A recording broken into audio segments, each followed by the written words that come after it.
வணக்கம் உறவுகளே. இன்றைக்கி காலையில் எங்கள் வீட்டில் என்ன சாப்பாடு? எங்கள் வீட்டில் அதான் எனக்கு மட்டும் சாப்பாடு கம்மியாகிடுச்சு. பார்த்திங்கனாக்கா பழைய சாதம் தான்.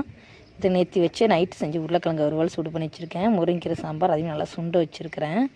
அடுத்து பார்த்திங்கனாக்கா சவுசவு, அதாவது மேரக்கான்னு சொல்கிறாங்க கோயம்புத்தூர். அதுவுமே வந்துட்டு பூண்டு, ஜீரகம், மிளகு, ஜீரகம், தேங்காய் வச்சு போட்டு நல்லா சூப்பராக கூட்டு வச்சுருக்கேன். காட்டுக்கீரை அது கோயம்புத்தூர் நல்லா ஃபேமஸ், நல்லா கிடைக்கும். அதில் வெங்காயம், பச்சை மிளகாய், ஒரு வரமிளகாய், ஜீரகம், சின்ன வெங்காயம், வெள்ளை பூண்டு எல்லாத்தையும் உரித்து போட்டு லைட்டாக வேக வச்சுருக்கேன். தண்ணிலாம் ஊற்றாமல் எந்த பேரும் நல்லா கடைஞ்சி திரும்ப எண்ணெய் ஊற்றி 2 பூண்டு பல் தட்டி போட்டு கடுகு கருவேப்பிலை போட்டு தாளித்து வச்சுருக்கேன். சூப்பராக இருந்துச்சு.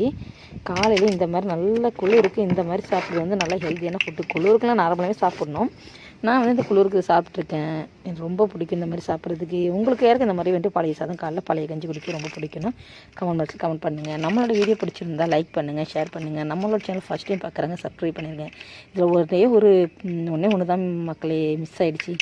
என்ன பார்த்தீங்கன்னா சின்ன வெங்காயம் அதை உரிச்சு எடுத்துகிட்டு வரல. அதை உரிச்சு எடுத்துகிட்டு வீடியோ போடலான்னு சரின்னு சொல்லிட்டு சாப்பாட்டில் கை வச்சுன்னா அப்படியே போய் எடுத்துட்டேன். இந்த பழைய சாதத்தில் ஒரு உருளைக்கிழங்கு எடுத்து வச்சு கொஞ்சம் சாதம், கொஞ்சம் கீரை, அந்த கூட்டுக்கு எல்லாத்தையும் ஒன்றத்தையும் சாப்பிடும்போது ஆஹா வேறு லெவலுங்க.